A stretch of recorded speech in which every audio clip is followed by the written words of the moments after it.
अस्सलाम वालेकुम प्यारे बच्चों आज की कहानी का नाम है चालाक जादूगरनी।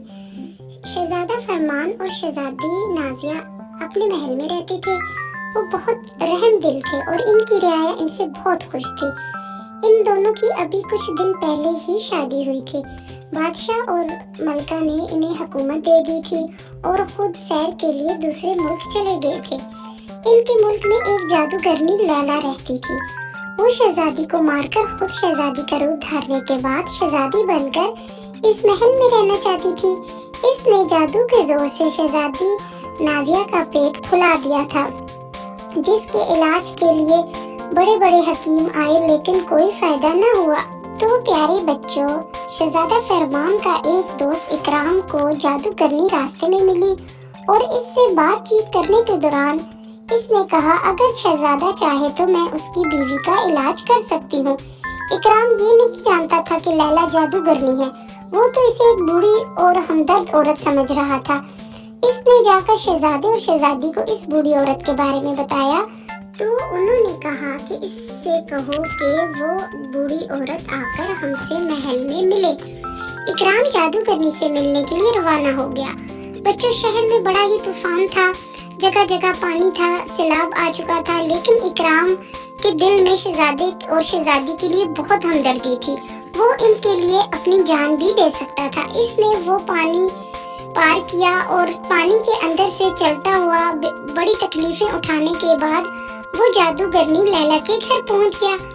बच्चों, उस वक्त जादूगरनी किसी लकड़ी पर और एक खिलौने पर जादू कर रही थी। इकराम ने पूछा, ये क्या कर रही हो? तो इसने जवाब दिया, वो लकड़ी की चीजें बनाकर बेचती है और इससे अपने घर का खर्च चलाती है। इसने इकराम से कहा कि वो जाकर शहजादा फरमान और शहजादी नाजिया से कह दे कि वो जल्द ही इनके महल आ जाएगी।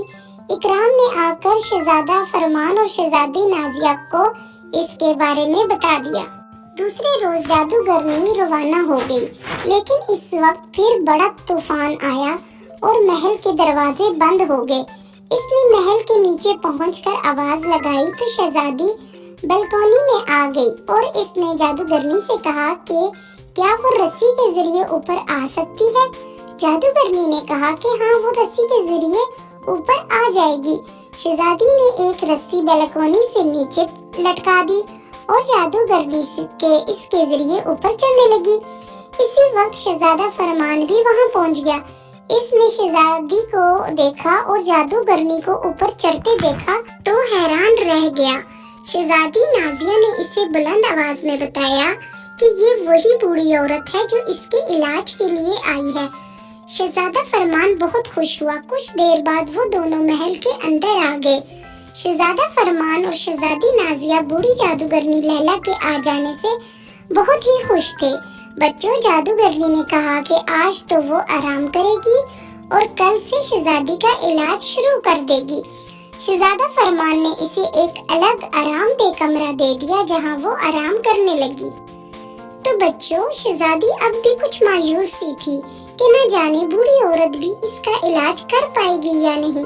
शहजादे ने इसकी उदासी देखी तो कहा, शहजादी तुम क्यों परेशान होती हो? मैं तुम्हारे साथ हूँ। अल्लाह तुम्हें जल्द ही सेहत देगा। और उसे खूब तसल्लियां देने लगा और आराम करने का कहकर काम से चला गया।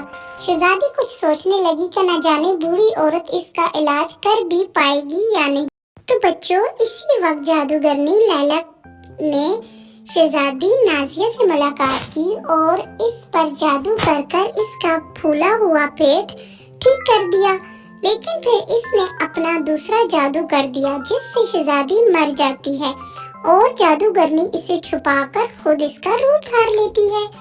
तो बच्चों, शहजादी नाजिया और शहजादा फरमान की एक दोस्त चिड़िया ये सब कुछ देख रही थी। वो फौरन उड़ती हुई शहजादा फरमान के पास जंगल में पहुंच गई और इसे जाके सारी सूरत हाल बताई। शहजादा फरमान बहुत परेशान हुआ, लेकिन चिड़िया ने इससे कहा कि वो फिक्र न करे और महल जाए, जबकि वो खुद अपने एक दोस्त जादूगर के पास जा रही है। बच्चों, वो वहाँ से उड़कर अपने दोस्त जादूगर के पास पहुँच गई और इससे सारी सूरत हाल से आगाह किया। इसने एक अमल किया और इसकी वजह से जादूगरनी लैला मर गई। चिड़िया बहुत खुश हुई और वापस रवाना हो गई। इधर शहजादा फरमान महल में पहुंचा तो शहजादी ने इसे बताया कि जादूगरनी ने इस पर जादू करते करते अचानक मर गई है। शहजादा फरमान बेहद खुश हुआ। इतनी देर में चिड़िया भी वहां आ गई और उसने बताया जादूगरनी को इसके दोस्त ने मारा है। इस पर शहजादा फरमान और शहजादी इसका बहुत बहुत शुक्रिया अदा किया। अब शहजादा फरमान और शहजादी नाजिया बेहद खुश थे। तो देखा बच्चों आपने जादूगरनी की चालाकी। बच्चों आपने भी ऐसी चीजों से बचना है और मिलेंगे हम एक और अच्छी कहानी में। मेरे चैनल को सब्सक्राइब कर देना। प्यारे बच्चों, अल्लाह हाफिज।